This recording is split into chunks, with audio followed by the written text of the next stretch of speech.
Antes de iniciar el mensaje, quisiera dar un agradecimiento, tal vez para los que no sabían o no se acuerdan. Durante el mes de enero estuve en un viaje misionero en Senegal y bueno, ya regresé. Pero quiero agradecer a todas las personas que oraron por mí antes, durante y después del viaje. Les agradezco muchísimo y lo valoro muchísimo. Y bueno, varias gente se me ha acercado cuando regresé y me decía, ¿cómo le fue? ¿Qué comió? ¿Cómo era la gente? ¿Cómo era el clima? Y bueno, lo que vamos a hacer, y como vimos en el anuncio, vamos a abrir una reunión virtual, un Zoom misionero, y ese va a ser el día miércoles 5 de marzo a las 8 de la noche. Miércoles 5 de marzo a las 8 de la noche. Va a ser virtual. Entonces, todas las personas que nos quieran acompañar, tenemos dos maneras que pueden participar. La primera, si usted está aquí hoy físicamente, puede ir a una mesa que tenemos a mi mano derecha, izquierda de ustedes, saliendo por esta puerta. Ahí va a estar un equipo del Ministerio de Misiones. ¿Qué necesitamos que nos den? Nada más el nombre, el correo electrónico y el teléfono. Eso es todo. Y nosotros le vamos a mandar oportunamente el link de la reunión. Si usted es de otro país y también quisiera ser parte de esto, entonces escribe al WhatsApp de la iglesia y da esos datos y también puede participar. Entonces recuérdelo, miércoles 5 de marzo a las 8 de la noche. Algo importante, el link es por núcleo familiar. ¿A qué me refiero con esto? Que si usted vive con su esposa, con sus hijos o con otras personas, no tiene que inscribir a todos. O sea, nada más se inscribe una persona que es la que va a recibir el link y lo utilizan todos para poder administrar también los cupos que tiene la plataforma, ¿ok?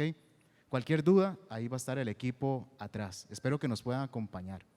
Y bueno, ahora sí, el mensaje de hoy es un mensaje con enfoque misionero y evangelístico.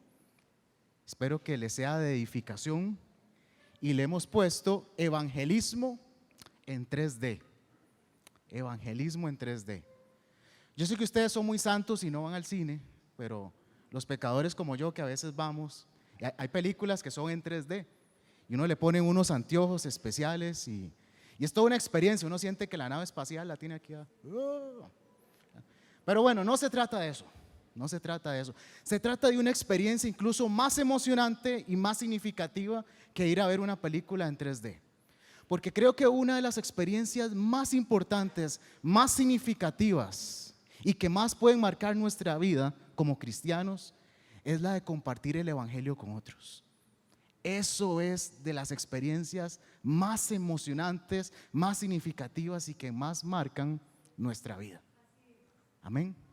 Así que hoy vamos a hablar de eso.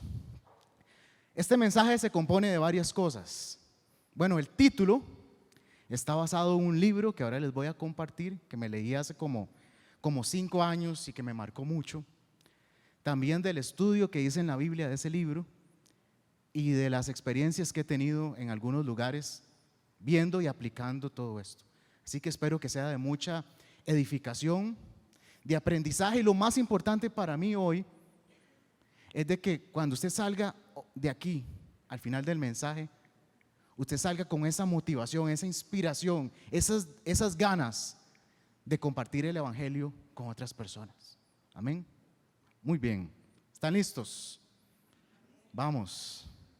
Entonces, el libro que le da origen al mensaje es este libro que se llama El Evangelio en 3D. Y lo de las 3D no es porque sea tridimensional, sino porque uno de los grandes avances de la misiología o la misionología es esto que está acá: culpa, vergüenza y temor.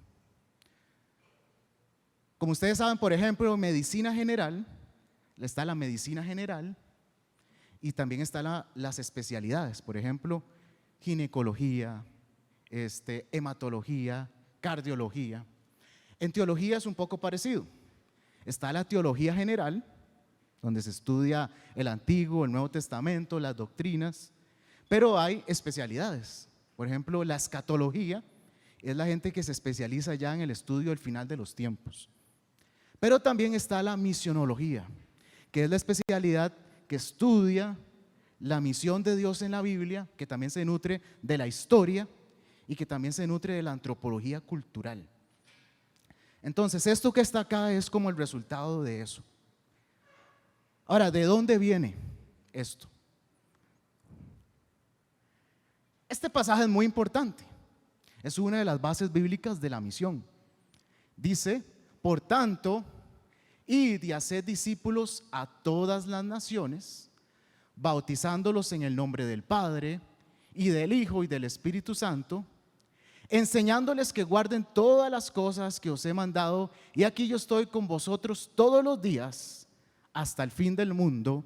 Amén. Ahora, aquí hay una palabra clave, importante, que es a todas las naciones. Así es como se traduce generalmente acá del griego a todas las naciones. Pero resulta que la palabra griega donde viene y de la que se traduce todas las naciones es esta palabra que está aquí, panta ta etne. Entonces, panta significa todo. Por ejemplo, de ahí viene panteísmo, que es la creencia de que todo tiene vida espiritual. Y etne es la palabra que se conoce como etnia. Entonces, realmente la traducción más pura del pasaje debería ser ir a todas las etnias. Ahora, ¿por qué esto es significativo y por qué esto también cambió la forma en que se ven las misiones? Por lo siguiente, voy a explicarlo con Senegal, de hecho. Entonces, ahí donde yo andaba, Senegal, ahí está, en el puntito verde, en la parte esa de África, Océano Atlántico. Entonces, Senegal, si lo vemos como nación, una nación en términos modernos es un territorio geográfico que es independiente, que tiene fronteras, que tiene una bandera, que tiene un himno, que tiene un idioma. En el caso de Senegal, el idioma oficial es el francés, porque fueron ex colonia francesa. Entonces, y porque está reconocido por la ONU. Eso es como lo que denota que hay una nación. Entonces, Senegal como nación es una nación. Pero dentro de Senegal existen 36 grupos étnicos diferentes, que hablan diferentes dialectos, que tienen diferentes costumbres, diferentes formas de vestir, diferentes formas de ver la vida, valores y creencias. Entonces, eso es lo que diferencia una nación de un grupo étnico. Una nación es un gran territorio, pero una etnia es un grupo de personas que comparten elementos culturales.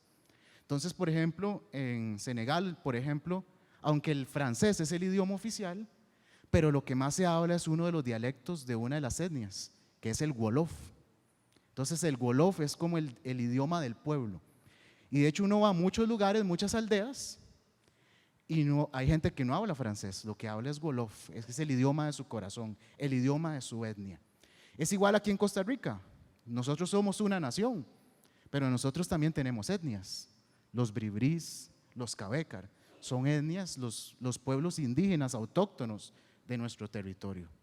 Entonces, eso cambia mucho la perspectiva, porque cada etnia tiene tradiciones, formas de vestir, formas de comer, dialectos, valores, que es lo más importante, creencias, lo que creen acerca de Dios, acerca del mundo espiritual, y eso es lo que forma lo que se conoce como una cosmovisión. Cada grupo étnico, cada cultura tiene una cosmovisión, una forma de ver el mundo. Entonces les voy a poner un ejemplo que me pasó a mí, allí en Senegal, para que veamos porque esto es importante. Esto es un plato típico de Senegal, se llama chebouyen. Entonces a mí me lo pusieron y yo lo empecé a ver con mis ojos, mis lentes de tico occidental. Y cuando yo lo vi dije, ¡qué platote! ¿Cómo me voy a comer todo eso, Dios mío? Y yo ya estaba sudando, pensando cómo me iba a comer todo eso. Entonces mis amigos senegaleses me dijeron, le presto mis anteojos, mis lentes culturales, le voy a explicar qué es lo que usted está viendo. Usted está viendo un platote, pero realmente ese platote no es para usted. Ese platote es para 5.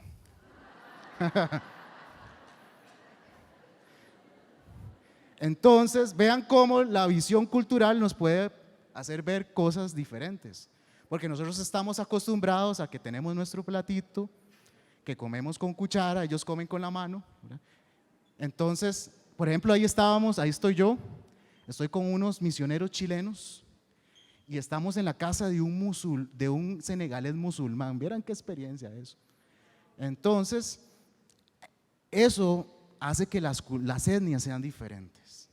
Entonces, para ponerlo en perspectiva, en el submisionero les cuento más.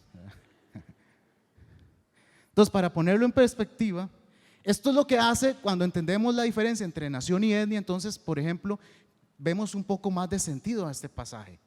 Porque en los tiempos de Jesús existía apenas la noción de que existían los judíos y unos cuantos pueblos más. América se descubrió hasta 1400 años después. Pablo fue a Europa hasta muchos años después.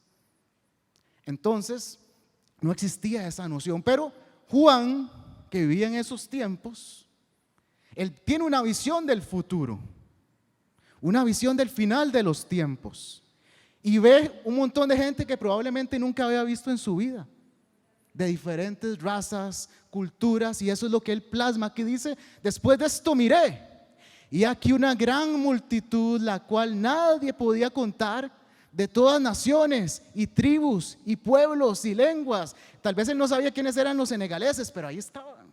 No sabía quiénes eran los bribris, pero ahí estaban. Que estaban delante del trono y en la presencia del Cordero, vestidos de ropas blancas y con palmas en las manos. Porque esto es lo maravilloso. En el mundo hay cientos y miles de grupos étnicos, diferentes dialectos, formas de vestir, etcétera. Pero hay algo, un día, algo nos va a unir a todos: la adoración al único y verdadero Dios. Ya no va a haber adoración a Buda, ya no va a haber adoración a Krishna, ni a los árboles, ni nada. Todos vamos a adorar al único y verdadero Dios. Amén. Muy bien. Ahora, para ponerlo, ahora sí, cuantificarlo.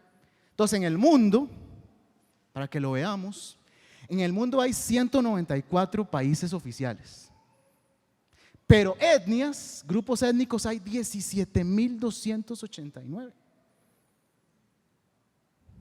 Y esa es la forma en que se mide el avance de la misión ahora, por etnias alcanzadas. Eso lo estudiamos en la Escuela de Misiones, que en agosto la vamos a volver a dar, para que se matriculen. Vamos a dar Escuela de Misiones y Evangelismo juntos. Así que espero verlos por ahí. Pero aquí es donde viene lo importante, lo de las 3D. Todas esas etnias, miles de etnias, las podemos clasificar en 3 grandes grupos, 3 grandes dimensiones culturales. Y eso tiene una importancia significativa, trascendental, impactante en la forma en que nosotros podemos compartir el evangelio con otros.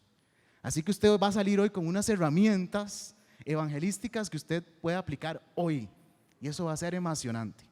Entonces, estos 3 grandes contextos culturales son culpa e inocencia, vergüenza y honor, temor y poder. Todos los grupos étnicos los podemos clasificar de cierta forma en esos 3 grandes grupos. Ahora, ¿de dónde nace esto? Esto nace, tiene una base bíblica, y la base bíblica la tenemos en el propio libro de Génesis, al puro inicio. ¿Recuerdan? Dios creó a Adán y Eva, y ellos tenían una relación inicial con Dios. Tenían animales, plantas, árboles, todo lo tenían ahí. Y Dios solamente les dio una instrucción, una sola: no coman de este árbol. En una sociedad que tenemos hoy miles y miles y miles y miles de leyes, al principio solo era una instrucción. Pero sabemos la historia. Llegó la serpiente, engañó a Eva, Eva comió del fruto, luego fue donde el marido también comió. Y entonces cuando pasó eso, dice que se abrieron sus ojos. Dice, se dieron cuenta que estaban desnudos. Y Adán y Eva en ese momento sintieron una emoción que nunca habían sentido antes: vergüenza. Estaban avergonzados, estamos desnudos. ¿Y cuál fue su reacción? La reacción que nosotros tenemos cuando estamos avergonzados: se trataron de cubrir. Porque estar avergonzados, eso es sentirnos expuestos ante algo o ante alguien. Y lo que hacemos es tratar de cubrir nuestra vergüenza. Eso fue lo que trataron de hacer Adán y Eva. Y luego dice que escucharon la voz de Dios. Adán, ¿dónde estás? Y cuando sucedió eso, dice lo siguiente. Mas Jehová Dios llamó al hombre y le dijo, ¿dónde estás tú? Y él respondió, oí tu voz en el huerto y tuve ¿qué? Miedo, porque estaba desnudo y me escondí. Tuvieron vergüenza y tuvieron miedo. El pecado produce en nosotros vergüenza, miedo. Cuando sentimos vergüenza buscamos cubrirnos, cuando sentimos miedo buscamos escondernos, refugiarnos en algo para sentirnos seguros. Pero entonces ya vino el juicio. ¿Quién se comió el fruto? ¿Quién fue el culpable? Y entonces dice, y Dios le dijo, ¿quién te enseñó que estabas desnudo? ¿Has comido del árbol del que yo te mandé no comieses? Y el hombre respondió, yo soy el culpable. No. Porque cuando nos sentimos culpables, ¿qué hacemos? ¿Justificarnos o echarle la culpa a alguien? Dice, la mujer que me diste, yo no la pedí, la que me diste. La mujer que me diste por compañera me dio del árbol y yo comí. Entonces, aquí es donde está lo interesante. El pecado, desde un inicio, provoca en nosotros vergüenza, miedo y culpa. Ahora, ¿qué es lo interesante? Que dependiendo del contexto cultural donde nosotros hemos crecido y desarrollado, una de estas tres tiene más peso en nosotros: la culpa, la vergüenza o el temor. Ahora, ¿de qué depende eso? Vean qué interesante. Ahora voy a hablar un poco de historia, así rapidísimo. Este era el Imperio Romano.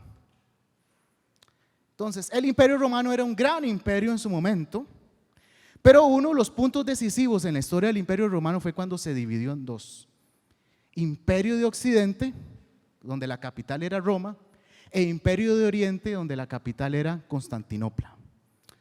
Ahora, ¿qué fue lo que pasó? Que nosotros venimos, nuestra herencia viene del lado occidental, del lado verde, porque resulta que alrededor de ese lado estaban todos los pueblos que los romanos les llamaban bárbaros, que eran los germanos, los anglosajones, los francos, los vikingos, y esos pueblos fueron los que finalmente trajeron la caída de Roma.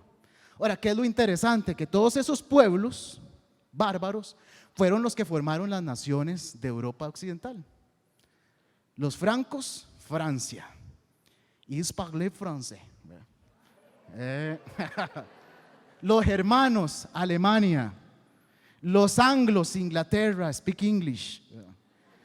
Los hispanos, España. Los neerlandeses, bueno, ellos fueron los que fundaron todos esos países que están de este lado, y esos fueron los países que nos conquistaron a nosotros, a los americanos y a los africanos. Y por eso, por ejemplo, nosotros hablamos español, porque nos conquistaron los españoles. Y probablemente usted y yo tenemos un tatarabuelo español. Y pues por eso yo me llamo Jorge Quesada, ¿vale? Entonces todos tenemos, entonces ellos nos trajeron su idioma, su cultura, su religión, primero en la versión católica romana, luego protestante, y todas esas cosas. ¿Ok? Pero y en cambio el lado oriental era muy diferente, porque el lado oriental es donde estaban las culturas milenarias, los asiáticos, los árabes, y donde se fundaron las otras grandes religiones del mundo: el budismo, el hinduismo, el islamismo. ¿Ok? Pero nosotros somos del mundo occidental, por eso a nosotros nos llaman occidentales, porque toda nuestra herencia cultural viene de este lado. Entonces, por ejemplo, los romanos nos legaron un montón de cosas.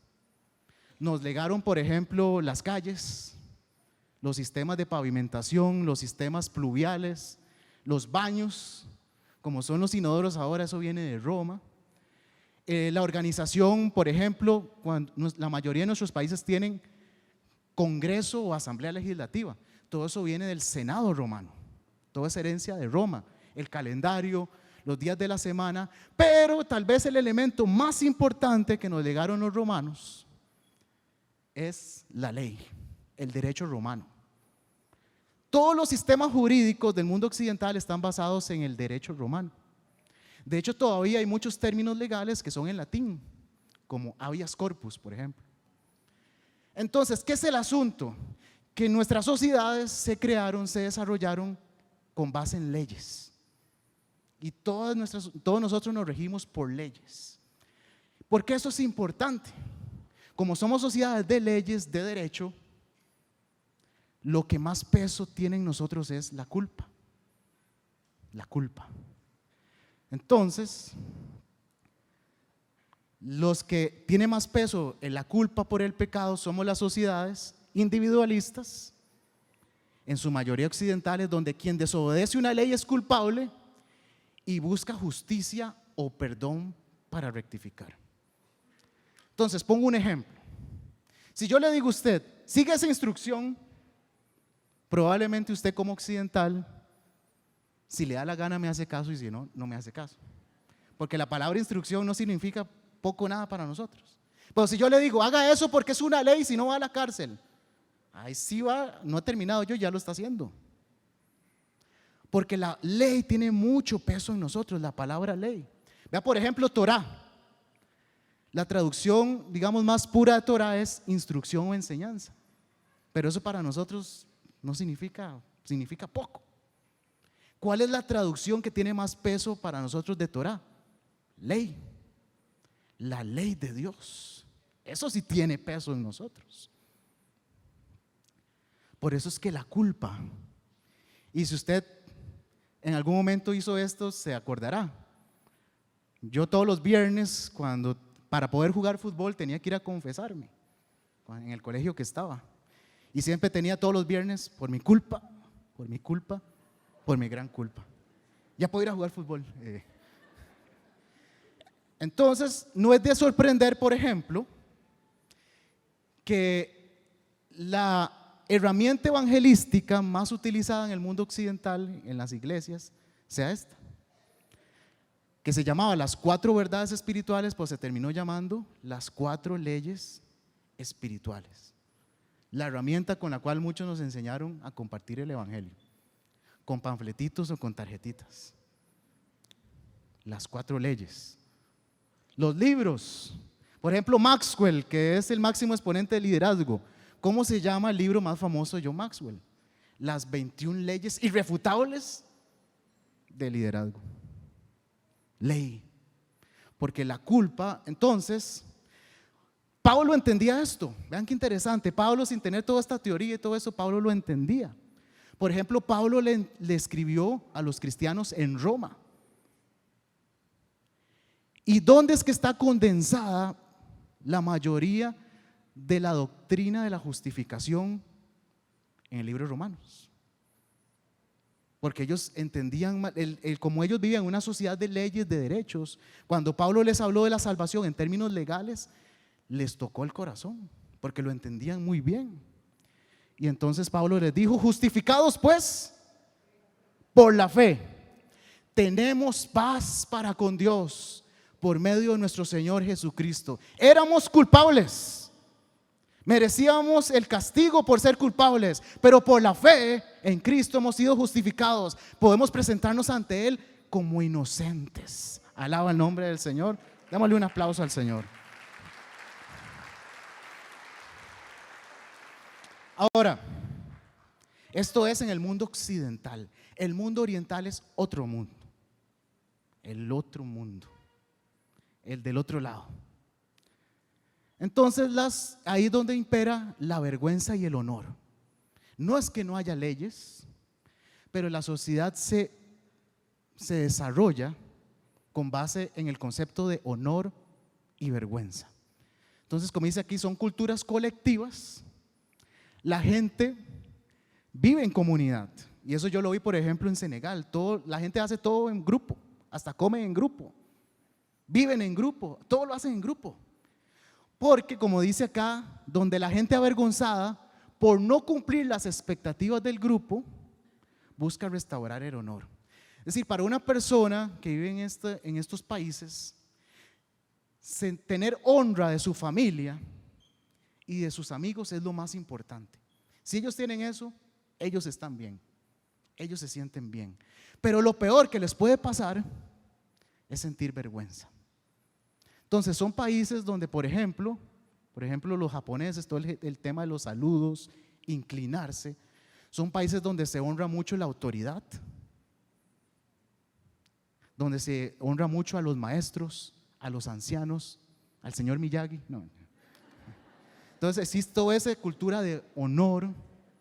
De hecho, el libro más importante que se ha escrito sobre la autoridad espiritual, no es de extrañar que lo escribiera un oriental, Watchman Nee, que era un chino que fue perseguido por el comunismo, lo encarcelaron 20 años y ahí escribió muchos de sus libros, entre esos que se los recomiendo, Autoridad Espiritual.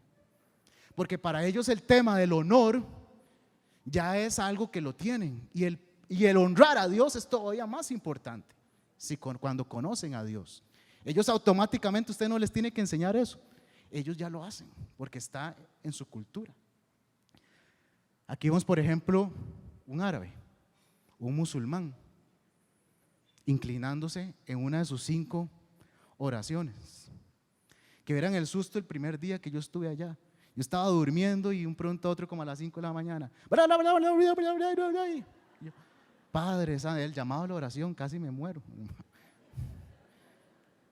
Pero entonces, ¿qué es el asunto? El honor y la vergüenza. La vergüenza les tiene mucho peso. Voy a contarles una película que una vez vi, una película japonesa. Resulta que era un hombre que tenía un gran puesto en una empresa japonesa, muchos años, un gran empresario. Tenía su buena casa, su esposa, sus hijos, tenía buena reputación ante sus amigos. Entonces, pues eso para alguien de estas culturas estoy en el top, soy exitoso. Pero un día llegó al trabajo y le dijeron, está despedido. Y él dijo, no. Pero lo interesante es que lo primero que pensó cuando lo despidieron fue, ¿qué le voy a decir a mi esposa? ¿Qué va a pensar mi esposa? ¿Qué van a pensar mis hijos? ¿Qué van a pensar mis amigos? ¿Y saben qué hizo? Al día siguiente se puso el saco, la corbata, agarró la maleta y le dijo a la esposa, me voy al trabajo. Pero realmente donde iba era una oficina de desempleados, porque le daba tanta vergüenza decirle a su esposa que prefería cubrir su vergüenza con una mentira. Lo interesante es que cuando llega se topa con una persona que está haciendo exactamente lo mismo que él, con su saco, su corbata. ¿Y sabe qué le dijo? Le dice, venga a mi casa y finja que usted es mi compañero de trabajo y hablamos cosas de trabajo, para que mi esposa crea que estamos trabajando. Y el otro le sigue la pantomima, ¿verdad? ¿Cómo te fue en la reunión? Ya, yo no sé qué. Resulta que un día lo va a visitar y le dicen, ¿dónde está el nombre japonés, verdad? Y le dicen, no le contaron, se quitó la vida. Y dice, ¿por qué? Porque se dieron cuenta que estaba desempleado y tenía tanta vergüenza que se quitó la vida. Wow, para que vean el nivel donde llegan. Porque la vergüenza, ellos prefieren morir que vivir con vergüenza. Entonces tal vez una gente de esta cultura podría tener, y aquí hay una palabra clave, quiero decirles esto. Por ejemplo, Pablo dijo, justificados pues por la fe, tenemos paz para con Dios. Cuando dice aquí paz para con Dios, tiene que ver con nuestra relación con Dios. ¿Cómo está nuestra relación con Dios? Si estamos en paces con Él, por decirlo de alguna manera. Obviamente cuando tenemos culpa, nos sentimos culpables, no tenemos esa paz para con Dios. Pero Pablo les dice, ustedes están justificados, ya no son culpables, su culpa ha sido quitada, ahora pueden tener paz con Dios. Pero para una persona oriental tal vez lo que le dé más paz con Dios sea hablarle acerca de la vergüenza. Porque la Biblia también tiene elementos sobre eso. La Biblia dice, por ejemplo, en Isaías 53, usted le puede decir, por ejemplo, si alguna vez tiene la oportunidad de compartir el evangelio con alguien de estas culturas, usted puede decirle, la Biblia dice en Isaías 53, cuando se hablaba del Mesías, que iba a ser desechado y despreciado, que íbamos a quitar nuestro rostro de él. Y así fue, porque cuando Jesús vino, fue humillado, le quitaron sus ropas, le pusieron una corona de espinas para burlarse de él, lo escupieron, lo crucificaron, que era la muerte más humillante. Pero la Biblia dice en Filipenses que aunque él se despojó y se humilló a sí mismo en su punto más bajo, de ahí Dios lo exaltó y lo levantó y le dio un nombre que es sobre todo nombre, para que en el nombre de Jesús se doble toda rodilla, en el cielo, en la tierra y debajo de la tierra. Aunque tú te sientas avergonzado y sientas que no estás en el punto más bajo, Dios te puede levantar de ahí y restaurarte el honor. Y ahora puedes vivir no para honrar a alguien más, puedes vivir para honrar a Cristo. Entonces eso puede tener más peso en su corazón. Amén. Pero ahora vamos al otro mundo, el mundo del temor. Que estos son los contextos animistas. Animismo, ánima es alma. Entonces el animismo es la creencia de que las cosas inanimadas, como un árbol, como una catarata, tienen vida espiritual. Entonces, que son típicamente tribales o africanos, donde la gente, temerosa del mal o del daño, busca poder sobre el mundo espiritual. Entonces, por ejemplo, acá vemos diferentes culturas tribales de diferentes lugares.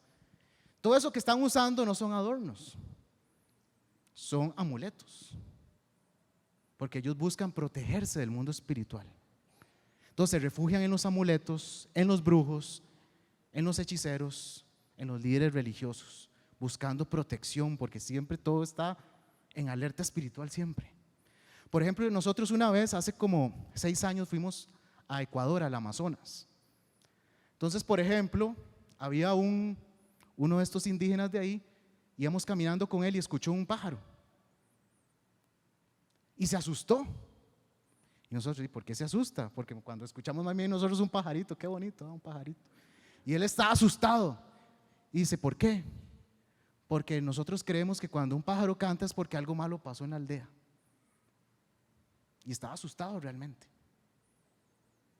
Entonces siempre está esa sensación de miedo, que algo pasó. Tengo que protegerme, tengo que ir donde el brujo. Les voy a contar una historia que me contaron en Senegal. Este es un bonus del Zoom. Resulta que en una aldea había un anciano y ya nadie se lo aguantaba en la aldea. Nadie, porque siempre en las noches hacía escándalos y esa cosa, porque estaba endemoniado, pero nadie, pues, todo el mundo pensaba que estaba loco.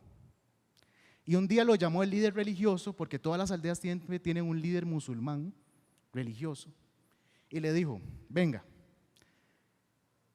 lamentablemente tenemos que echarte a la aldea, ya nadie te aguanta. Y entonces el anciano, que vivía solo, le dijo, ¿y usted me puede ayudar? Y el líder musulmán le dijo, no, no puedo. Pero oiga lo que le dijo, pero dicen que hay un pastor en otra aldea que tal vez lo pueda ayudar.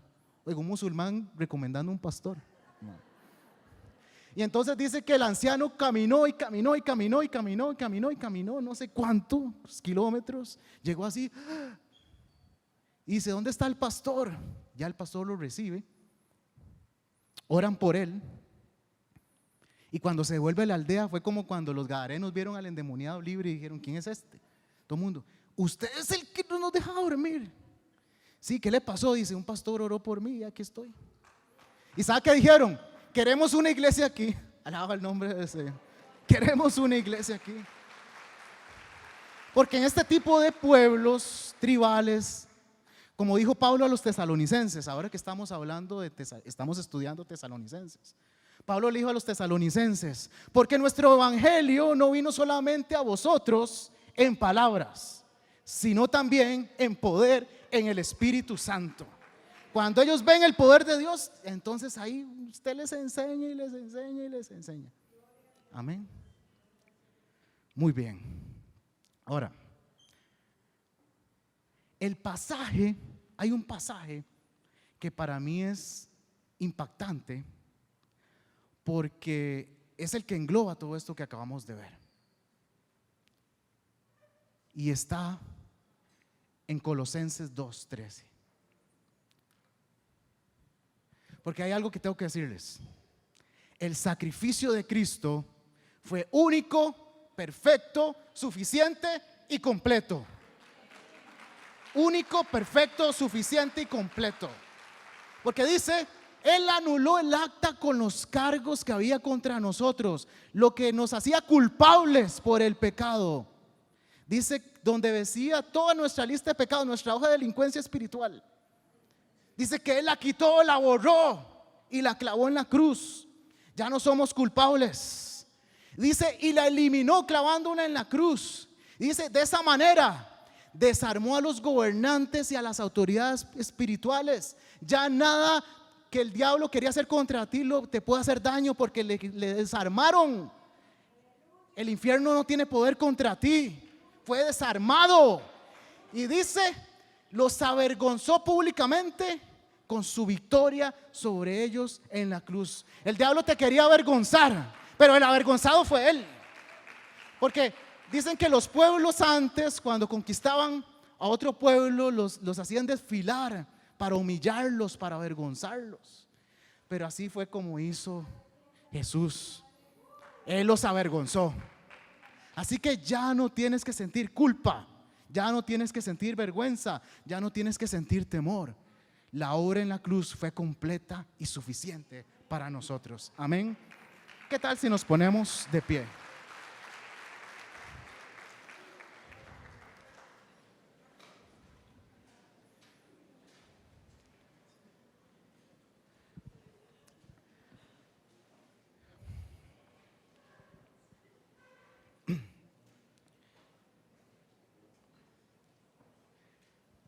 Jesús una vez contó una historia, una parábola, de que había un padre cuyo hijo le pidió su herencia. Le dijo, padre, quiero toda mi herencia. Y el padre le dio la herencia. Y él se fue, dice la Biblia que la malgastó, vivió perdidamente. Y cuando lo gastó todo, dice que se sintió avergonzado, porque no tenía nada que comer, y lo que quería, lo que le daban ganas de comer era la comida que le daban a los cerdos. Se sintió culpable. Él dijo, Padre, he pecado contra el cielo y contra ti. Y tenía miedo de volver, porque él decía, ¿me aceptará? Con solo que me acepte como jornalero me conformo. Voy a intentarlo. Y así, lleno de culpa, lleno de vergüenza, lleno de miedo, empezó a caminar. Pero estando viéndolo de lejos, el padre lo vio, corrió hacia él, lo abrazó y le dijo, hijo, estabas muerto y ahora estás vivo. Vamos a darte un anillo, vamos a ponerte ropa y vamos a celebrar. ¿Sabe? Mucha gente no viene a la iglesia o no quiere regresar a la iglesia porque se siente culpable, porque siente que no tiene perdón lo que ha hecho en su vida. No dejes que la culpa te impida venir a la casa del Padre. Si has venido hoy lleno de culpa, ya lo vimos. Justificados pues por la fe, tenemos paz para con Dios. Y puedes tener paz con Dios finalmente y recibir el perdón en tu corazón que has tratado de buscar toda tu vida. Pero también hay gente que no viene a la iglesia o no quiere regresar a la iglesia porque siente vergüenza. ¿Qué dirán de mí? ¿Qué van a pensar? ¿Me van a señalar?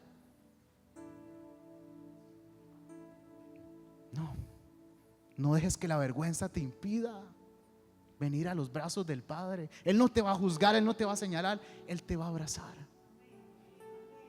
y te va a poner en un lugar de honor y va a quitar la vergüenza, porque la vergüenza que sientes Él la cargó en la cruz también por ti. Y hay gente que está llena de miedos, miedos emocionales, miedos espirituales a veces, porque tienen cadenas, maldiciones y un montón de cosas. Pero ya lo vimos, que Cristo en la cruz desarmó a las potestades y a los poderes espirituales. Puedes ser libre. Pero lo más importante, muchas veces a nosotros nos da miedo compartir el evangelio con otros, pero la gente tiene más miedo. No dejemos que nuestros miedos nos impidan y sea una limitante para compartir el mensaje más hermoso, el mensaje de salvación. Así que tal vez usted no tiene que ir a otra cultura, tal vez sea su amigo, su vecino, y usted le puede decir, si usted ve que es la culpa lo que lo está carcomiendo, le puede hablar de la culpa. Si ve que es la vergüenza lo que le está carcomiendo, le puede hablar de la vergüenza. Y si es el miedo, ya usted tiene hoy herramientas con las cuales usted puede compartir el evangelio con otros. Porque este es un tiempo donde Dios nos está llamando a compartir el evangelio con otros. Donde Dios nos llame, en Jerusalén, en Judea, en Samaria o hasta lo último de la tierra, es tiempo de llevar salvación. Amén. Vamos a hacer una oración. Señor, gracias, porque un día nosotros experimentamos el amor y el perdón que nos quitó esa culpa, que nos quitó esa vergüenza, que nos quitó ese miedo. Y hoy queremos retribuir eso. Decirte, Señor, queremos compartir tu mensaje de amor y de salvación y de esperanza con otros. Al que se sienta culpable, Señor, quita esa culpa y que experimente tu perdón. Al que se sienta avergonzado, quítele la vergüenza y que pueda experimentar el honor de ser tu hijo. Y al que sienta miedo, que experimente tu poder y tu amor, porque el perfecto amor echa fuera el temor. Y que tu salvación corra por nuestras ciudades, por las naciones. Ese es el llamado que nos estás haciendo. Y que seas glorificado, Señor, en el nombre de Jesús. Amén.